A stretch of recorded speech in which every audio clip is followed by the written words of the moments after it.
Alright, so Avowed just launched and I'm here testing the Game Pass version, the early access version. I paid, I think, $16 for it about. Currently we are at 4K native resolution at on the Epic preset, Ultra preset, Epic preset, yes. So the game uses Unreal Engine 5 and currently you can see we are struggling to hit 50-60 frames per second here with the RTX 4090. Now the system I'm testing here with is the RTX 4090 with the 7800 X3D and 32 gigabytes of a DDR5 6000 megatransfers per second CL30 memory. Now currently I just finished the prologue and we are in Paradise, I believe that's what it's called, just running around here in the wilds and showing what the performance is like, right? So I'm not able to hit 60 frames per second here. Right, so let me just show you the settings quickly. We cannot use DLAA, at least not with the game's settings. We've got 4K selected there, we've got windowed and windowed full screen. Those are the two modes. And then we have upscaling off, TSR, FSR, sorry, and then DLSS. Now we do not have access to DLAA. We only have upscaling here, and then also the same for FSR, only upscaling. So the only way to actually get the native resolution is to select TSR on 100% or just switch it to off, right? Let's just go ahead and then enable DLSS quality. Let's see if we can actually get 60 frames per second. Let me just show you we don't have ray tracing. It's set to off, and then the Epic preset. That's basically it. All right, so let's go ahead and enable DLSS on quality. Let's see if we can hit 60 frames per second. We do have a DLSS frame generation as well. Do we have FSR frame generation? No, we do not. Okay, so DLSS frame generation is the only option at the moment. We'll enable it a little bit later. Let me just reset the numbers here. But now you can see we are getting around 80-ish frames per second. Pretty decent, I think, are these guys. They're not aggressive yet. So let's not fight yet, just giving you an idea what the performance is like, right? I know my benchmark runs are typically boring because I do not fight, but I do run around in specific areas so that it's just a little bit easier to replicate different runs and different settings. All right, so an average error of 78 frames per second, 1% low sitting at 52, and our 0.1% low is sitting at 43. So let's go ahead. I think, so currently the game only has, it ships with DLSS DLL version 3.5, so we do not have DLSS 4 transformer model out the box, but you can change it in the NVIDIA app, or you can just use DLSS swapper and then just force the preset K using NVIDIA Profile Inspector. But going to DLSS balance, we really did not gain that much, right? We maybe 10%. Let's see if we get a decent boost here with DLSS performance. I think let's see. In my previous testing, DLSS performance didn't change the performance that much. Okay, so it's another 10-15% increase to the frame rate here. So let me just reset the numbers. You can see that the lows aren't really that good. They do take a bit of a dive the moment we reset the benchmark run, and the frame time graph is still a little bit inconsistent. It's not horrible, it's definitely playable at the moment, but there are some stuttering issues every now and again. But as I said, that's typical of Unreal Engine 5. So let's go back to, I think at 4K DLSS quality is definitely one of the ways to go. You'd want some upscaling at 4K because we weren't seeing 60 frames per second here on the Epic preset. All right, we just dropped this down to the high preset.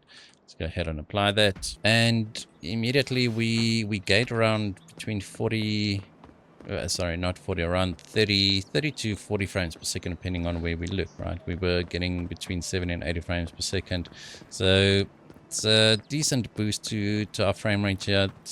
Though the 0.1% lows are still taking a bit of a hit. I mean, once again, just typical Unreal Engine 5 stuff. So 100 and something frames per second, I keep on saying it. DLSS quality on the high preset, actually pretty decent. Alright, so that's DLSS quality on the high preset. Let's drop this down to the medium preset. We really didn't gain that much going down to the medium preset. That's what I saw earlier at 1440p as well. Not that it becomes CPU bound, but you can see that the GPU power usage goes down quite a lot. Are these just immune to or resistant to ranged attacks? Alright, so you can see the performance is more or less the same between 100 and 120 frames per second. So the high preset DLSS quality, I think, is the way to go. And then if you can force the transformer model from DLSS 4, I'll do a separate video on that. But if you can force the DLSS 4 transformer model, you'll have a hard time distinguishing between native and upscaling, with the DLSS 4 model, transformer model, actually looking better in a lot of cases than native, especially TAA. Alright, so 116 frames per second there, with our 1% low setting at 69 and our 0.1% low setting at 53. So I'm just going to test for interest's sake, right? If we drop this down to low preset, let's see if we become CPU bound or what happens. Yeah. Okay, so we gained, I mean, that was a pretty big stutter there. Was it a save? I don't know. 130-ish something frames per second. The stuttering is quite bad now.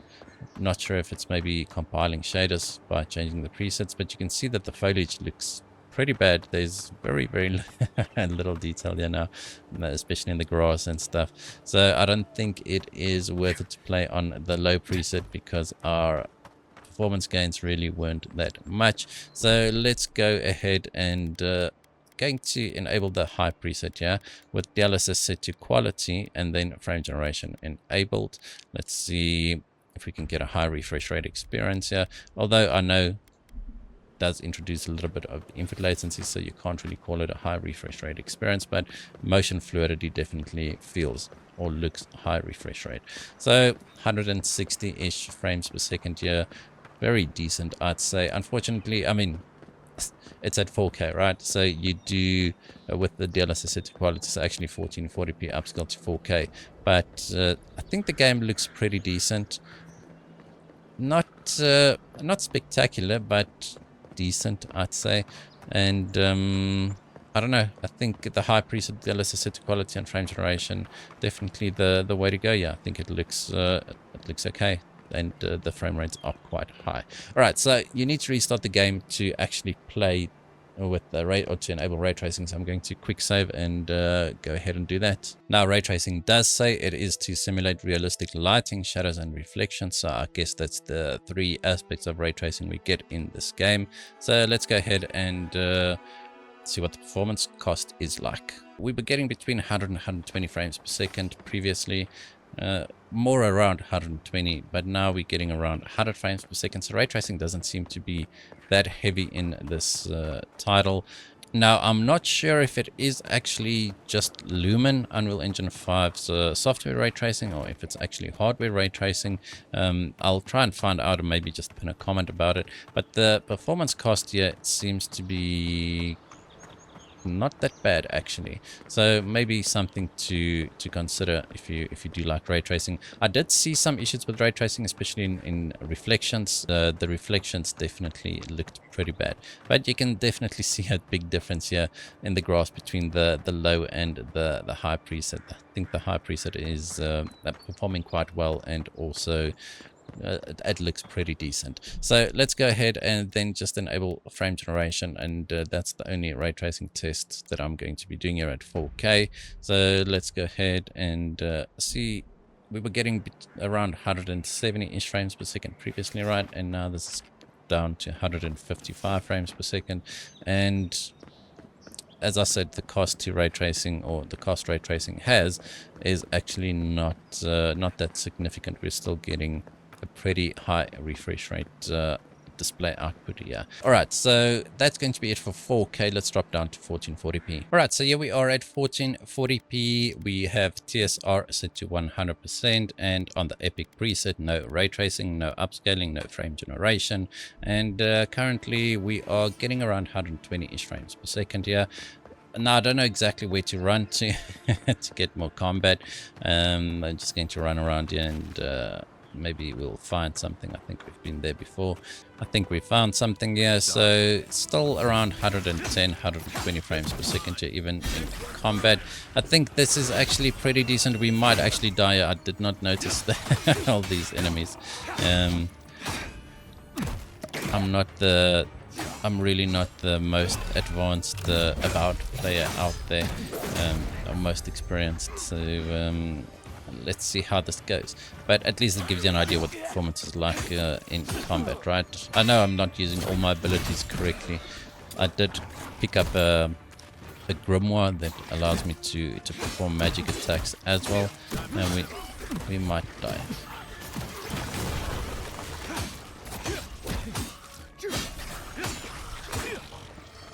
Okay, and went a little bit better than I expected, but it's okay now. We're done, yeah. Alright, thank you. Going to run like the hero I am. Alright, so 111 frames per second average there, with our 1% low sitting at 70 and our 0.1% low sitting at 55. So more or less half, our 0.1% lows are about half of what our average frame rate is. So just indicates that there is quite a bit of fluctuation, a little bit of stuttering. Alright, so let's see what happens when we just enable DLSS quality. Yeah, so just DLSS quality, the exact same settings here, and I don't think it either did not apply or we didn't gain that much from using DLSS quality. No, DLSS quality is enabled, and okay, so we really did not gain that much. Are we CPU bound? But our GPU usage is still sitting at well above 95%. Drops into the 80s there, but we should be pretty GPU bound. Yeah, I'm not sure why we did not see an increase in the frame rate here.